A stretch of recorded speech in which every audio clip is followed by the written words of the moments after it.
Do we have to take questions? Yeah. Fire away. Where's the $1 million come from? The $1 million comes from anywhere we can find it. Frankly, we just got to get this done. We believe that our revenues are a little bit ahead of projections. Frankly, that's where it will come. Surplus money? Better receipts than we anticipated. So at the start, you talked about the businessman that complained about only loans. This is only loans to people who need money now. Is there a reason or a bar why the state couldn't have made grants available? Well, I think really his comment was, how come Wall Street gets help? How come every developed country gets help, but we don't get help at home? And our answer is help is on the way. We're going to give that help. A 0% loan for a year with only 1% interest after that over 5 years is obviously, as a businessman, I can tell you, I can't borrow money like that. So the point is, get this money in your hands, get it out quickly. It will be some help to a difficult situation. But a grant would be feasible. I do not believe in giving grants to businesses with taxpayer money. Have you spoken with anybody on the executive? Excuse me. We have spoken with legislative leadership. I want to thank the Speaker and the Senate President and the chairs of the Appropriations Committee for their support. They said they're behind. Yes. How many businesses do you think will take advantage of this program? You know, that's the $4 million question. And all I can tell you is we put this together pretty quickly. We think it's going to work. We think it's going to meet the need. We have some tough financial times, as you know. This is not an easy time to find $4 million in the month. So we think we hit it. We hope it will be less. And I want to make a point. There was a similar program launched during the floods in Montpelier in 1992. And it's interesting that it was a similar kind of idea. And I believe that 90% of the money was repaid. You know, people like Rick Denny and his family are good, trustworthy business people who are trying hard to survive under tough circumstances. They're not trying to get government money. They just need some help. So my point is, I think the businesses that we're talking about here, whether it's the Electrolux business down the street, or Mary Hines Argus, or the shoe shop that got flooded out. The fact of the matter is, these are good, hard-working Vermonters. They need a little bit of help right now. They're not looking for a handout. They're looking for a handout. That's what we're going to get. Is it on a first-come, first-served basis? Yes. So people who get their applications in early are the ones who are going to get them. There's no reviewing the application and saying one is more worthy than another?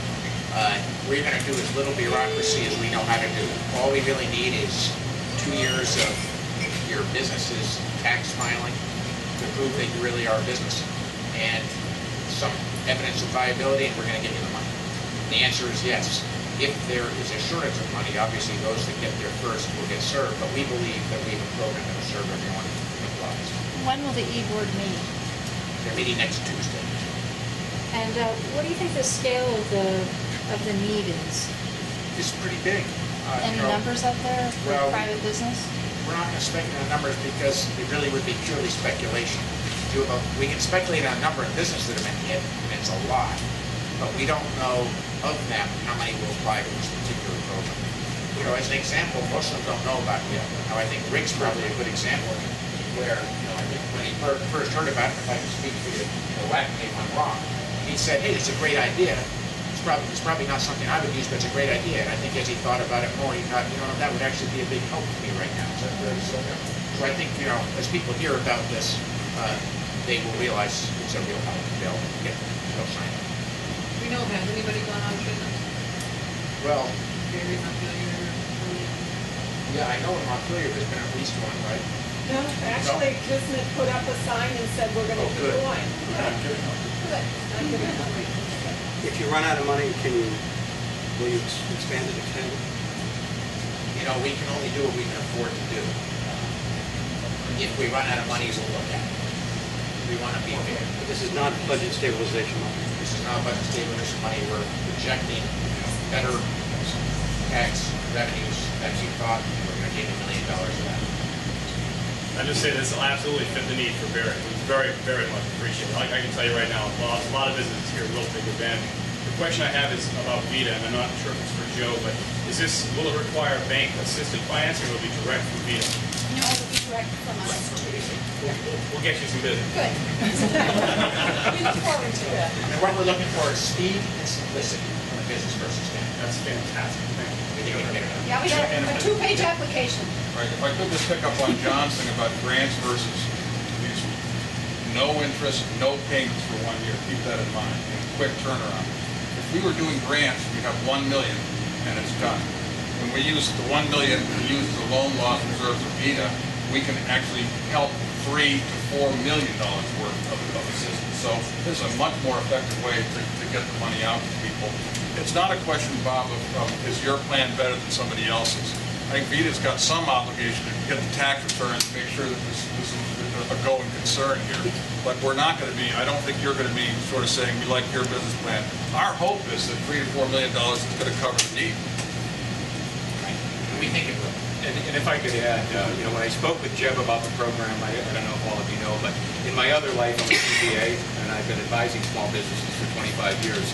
I suspect that, as Jeb and I discussed this with the governor, the issue is that there are businesses who will have bills for inventory. For example, if you've been doing business with Punker Burns like George has, Rick has here for 30 years, Punker's going to give him 90-day dating on the inventory. It's going to help him out. So I suspect small businesses will take advantage of both programs, and that is what we're hoping is going to make it work. There may be a business out there, for example, with $50,000 in losses. Their immediate need, what they need today is they need $10,000 in cash. The other $40,000, they can wait for the SBA loan. And I think that's going to be the key to making this work. I mean, the key is the same way we've made the whole thing work to date, that everybody's going to chip in and do a little bit. So I suspect that this particular loan program, probably for most businesses, it won't cover all of their losses. But I can tell you, having spoken with a lot of business owners, it is a godsend to business owners who need $5 or $10 or $15,000, and they need it in 5 days. They can't afford to wait 120 until we get the declaration of the SBA program in place. So again, if people use a little common sense and take a deep breath, this program is going to work, and it's going to save a lot of businesses in the time. So again, thanks, Governor. I just also want to point out that VITA has other programs, so for businesses and farms for that matter, that need longer term money, we can certainly, we're happy to talk to anybody about that too, so I'd like to get that word out too. Just give us a call and talk to us about what your needs are in general.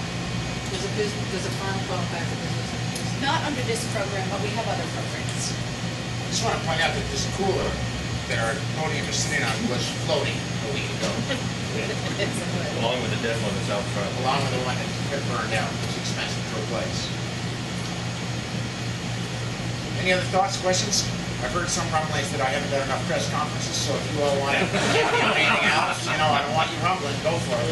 I'm taking off for a long weekend, I don't want to get in trouble. Where are you going, Islands? Going to the Islands? I'm going to It's confidential. my little cabin in Cape Breton, Nova Scotia. Plant the garden. Is that fact? That is okay. Mayor Loza, quick question for you. How many businesses here in Barry are, they are going to use this, but are damaged by flooding?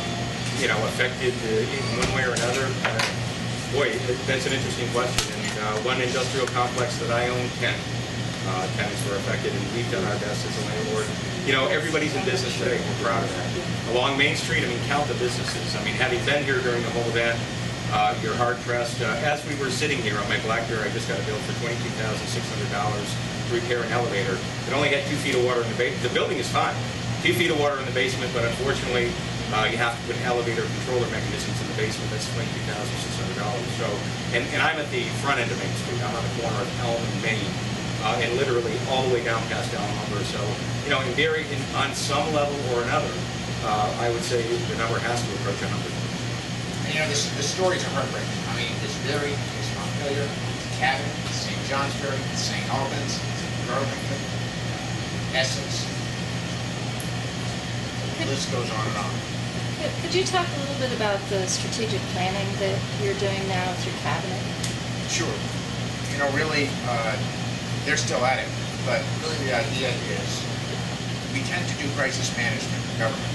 All of us as governors and as administrators, we deal with the problems that are right before us. And the question is, how do we make state government work for Vermont taxpayers so that the customer is happier when they leave than when they came in? And how do we ensure that we're using taxpayer dollars to be sustainable, to avoid deficits, and to make sure that we're getting a bang for our buck? So really the conversations have been about how we break down the silos of state government, implement the vision of job creation for all Vermonters and raising the incomes of Vermonters who have jobs, but right now on average are making the same money they were making 10 years ago. And how do we deliver on the big visionary job-creating infrastructure changes, working in unison to get to the taxpayers the best bang we can for their buck. So would that look like an extension of the Challenges for Change program? Really, or I don't see it as that. I see it as a young administration that hopes to be around for a few years, implementing a vision of economic growth that actually gets results, with a dashboard that any taxpayer can plug into that can measure how we're doing with us. And instead of sort of the approach government takes of, well, this is our goal, let's try to achieve it, and you never actually measure whether you got there or not. I want you to be able to know, and Vermonters to be able to know, hey, we're doing well, or we're not. We've created this many jobs. This is what's happened to Vermonters' incomes. We're winning the war on recidivism, or we're not. We have this many nonviolent offenders locked up. We have this many kids enrolled in early childhood education. This many towns are now connected with broadband and cell service every last mile. These are the dollars we're spending on health care, and these are the dollars we're saving under the new system, if we are, or we're not. So measurable outcomes that taxpayers can see. I know that's unusual in government, but that's what we'd like to do. Well, it sounds ambitious. It is. But, I told you I was going to get tough things done. I hope. Talking about the veto, who did you hear from, or who did you talk to say, what should I do with this bill? No one, to be honest with you. It's just you. I sat there and I had the bill, I read the bill, and I simply said this: it's a very laudable goal to have all new wells that are drilled tested. But as a kid who was born and raised a family in rural Vermont, I got to tell you, that is how we get our water, from wells. We don't have municipal systems. And I don't want to ask hard-pressed Vermonters who are making the same money they were making 10 years ago to have to spend $1,000 drilling a well and then spend $160 to get it tested and then wait 3 weeks for the results. I just don't think that's smart. So we know that most Vermont wells have clean water. In fact, we are the Green Mountain State. And if there are areas of the state where we have high arsenic levels or other issues, well, maybe we mandate that in those areas for public safety they got to be tested. But I just think to say that every rural Vermonter that drills a well got to spend $160 their hard-earned money after they try to pay for that well and wait 3 weeks or 4 weeks to get it tested, I just don't think that's good common sense. Who have you heard from since? Has anyone persuaded you? There's some people who aren't very happy. But, the Vermonters, people keep saying to me, well, no one complained, Governor, how can you veto it? I'm like, do you think the guy that's running Denny's store knows that legislatures just put a bill on the governor says it's going to require them every time they drill a well to spend $160 more? They don't know that until the bill comes. So my job as governor is to say, tough economic times, does this make sense? Is it practical? As you know, I don't like mandates. I don't like them. Wherever we don't have to have a mandate, we're not going to under my leadership. Part of the goal is to map where we have arsenic or uranium or whatever. But you don't get it so easily if you don't test as frequently. Well, I think we're smart enough, government, to be able to figure out the areas that are being tested with current wells with computers and technology today where we're getting high arsenic readings and say to those people, hey, you really ought to test this well because all the wells around you have arsenic. That's not that tough for us to do. But to say that 99.9% of Vermonters in rural Vermont, you got to test your well because a half of 1% might come up without a positive test. I just don't think that's very smart government. So what kind of bill, as you've said, that you might look at something next year? Well, there were a lot of education pieces in there where they basically anyone who drills a well gets information about potential problems with a drill well. I think education works. The other process I mentioned that I was supportive of is figuring out the areas of the state where we really have a problem and saying to those areas, hey, we're going to make a concentrated effort to get those tested. And that makes sense. seems to me if you have 4 or 5 arsenic wells around you, you could mandate that if you're within a certain distance of that well, you have to get tested. That's fair, that's smart. And you have to pay? And you have to pay. But I don't think that we should broadly tell all rural Vermonters that they gotta pay $160 to wait for a testing contract. Did you also get people saying, you go, Governor? Not really.